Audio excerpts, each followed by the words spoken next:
ಎಲ್ಲರಿಗೂ welcome back to ಜ್ಞಾನ ಬಂಡಿ.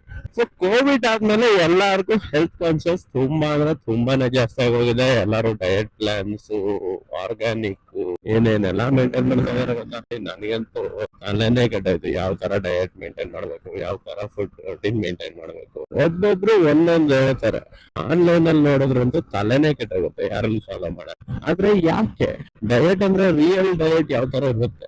ಡಯಟ್ ಅಂದ್ರೆ ಮೀನಿಂಗ್ ಏನು? ಊಟ ಬಿಡ್ಬೇಕಾ, ಊಟ ಮಾಡಬಾರ್ದಾ, ಯಾವ ಟೈಮ್ ಊಟ ಮಾಡ್ಬೇಕು, ಎಷ್ಟು ಮಾಡ್ಬೇಕು, ತುಂಬಾ ಪ್ರಶ್ನೆಗಳು ಕಾಡ್ತಾ ಇತ್ತು. ಸೊ ಈ ಪ್ರಶ್ನೆಗಳಿಗೆಲ್ಲ ಉತ್ತರ ಹುಡ್ಕೊಂಡು ಹೊರಟಾಗ ನನಗೆ ಸಿಕ್ಕಿದ್ದ ಉತ್ತರ ಏನಂದ್ರೆ ನೀವೇ ನೋಡಿ. ಸೊ ಡಯಟ್ ಅಂದ್ರೆ ಊಟ ಬಿಡೋದಾಗ್ಲಿ ಅಥವಾ ದಿನಕ್ಕೆ 2 ಟೈಮ್ ತಿನ್ನೋದು, 3 ಟೈಮ್ ತಿನ್ನೋದು, ಬರೀ ಡ್ರೈ ಫ್ರೂಟ್ಸ್ ತಿನ್ನೋದು, ಉಪ್ಪು ಇಲ್ದೇ ಇರೋದ್ ತಿನ್ನೋದು, ಸಕ್ಕರೆ ಇಲ್ದೇ ಇರೋದ್ ತಿನ್ನೋದು, ಅದೆಲ್ಲ ಡಯಟ್. ಡಯಟ್ ಅಂದ್ರೆ ಪ್ರಾಪರ್ ಫುಡ್ ತಿನ್ಬೇಕು.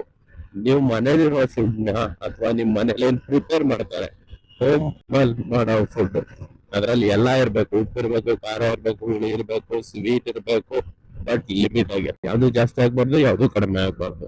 ಅದನ್ನ ಅಂದ್ರೆ ನಿಮ್ಮ ಈ ಜಂಕ್ ಫುಡ್ಗಳು, ರೆಸ್ಟೋರೆಂಟ್ ಫುಡ್ಗಳು, ಹೊರಗಡೆ ಫುಡ್ಗಳನ್ನ ಕಡಿಮೆ ಮಾಡಿ ಅಥವಾ ನಿಲ್ಸಿ ನಿಮ್ಮ ಮನೆ ಫುಡ್ಗಳನ್ನ ಜಾಸ್ತಿ ಮಾಡ್ಕೊಂಡು ನಿಮ್ ಮನೇಲಿ ಏನ್ ಪ್ರಿಪೇರ್ ಮಾಡ್ತಾರೆ ಅದನ್ನ ತಿಂತ ಒಂದು ಪ್ರಾಪರ್ ಟೈಮ್ ಟೇಬಲ್ ಇಟ್ಕೊಂಡು ಬೆಳಗ್ಗೆ ತಿಂಡಿ ಎಷ್ಟೊತ್ತಿಗೆ ಆಗ್ಬೇಕು, ಮಧ್ಯಾಹ್ನ ಊಟ ಎಷ್ಟೊತ್ತಿಗೆ ಆಗ್ಬೇಕು, ಸಾಯಂಕಾಲ ಸ್ನಾಕ್ಸ್ ಎಷ್ಟೊತ್ತಿಗೆ ಆಗ್ಬೇಕು, ಅಥವಾ ಡೈರೆಕ್ಟ್ ನೈಟ್ ಊಟ ಎಷ್ಟೊತ್ತಿಗೆ ಆಗ್ಬೇಕು, ಈ ತರ ಒಂದು ಟೈಮ್ ಟೇಬಲ್ ಇಟ್ಕೊಂಡು ನಮ್ಮನೆ ಫುಡ್ ನ ಟೈಮ್ ಟು ಟೈಮ್ ಕರೆಕ್ಟ್ ಆಗಿ ನಮ್ಗೆ ಎಷ್ಟು ಬೇಕು ಹೊಟ್ಟೆ ತುಂಬುವಷ್ಟು ತಿಂದು ಕೆಲಸ ಮಾಡ್ಬೇಕು. ಅದನ್ನ ಪ್ರಾಪರ್ ಡಯಟ್ ಅಂತಾರೆ.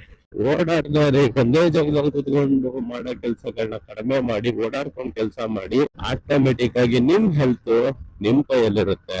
ಹಾಸ್ಪಿಟ್ಲ್ ಕಟ್ಟೋ ಬಿಲ್ಲು ನಿಮ್ ಜೋಬಲ್ಲಿ ಇರುತ್ತೆ. ಕಂಟೆಂಟ್ ಇಷ್ಟ ಆಗಿದ್ರೆ ವಿಡಿಯೋಗೆ ಲೈಕ್ ಮಾಡಿ, ಶೇರ್ ಮಾಡಿ, ಹಾಗೆ ಕಮೆಂಟ್ ಮಾಡಿ ಏನ್ ಅನ್ನಿಸ್ತು ಅಂತ. ಚಾನಲ್ ನ ಸ್ವಲ್ಪ ಸಬ್ಸ್ಕ್ರೈಬ್ ಮಾಡಿ. ಸಬ್ಸ್ಕ್ರೈಬರ್ಸ್ ಕೌಂಟ್ ತುಂಬಾ ಕಡಿಮೆನೇ ಇದೆ, ಜಾಸ್ತಿ ಆಗ್ತಾನೆ ಇಲ್ಲ. ನಾನ್ ಸಿಗ್ತೇನೆ ನೆಕ್ಸ್ಟ್ ವಿಡಿಯೋದಲ್ಲಿ. ಅಲ್ಲಿವರೆಗೂ ಡಯಟ್ ಕ್ಲೀನ್ ಮಾಡಿ, ಹೆಲ್ದಿ ಆಗಿರಿ, ಚೆನ್ನಾಗಿರಿ. ಬಾಯ್ ಬಾಯ್.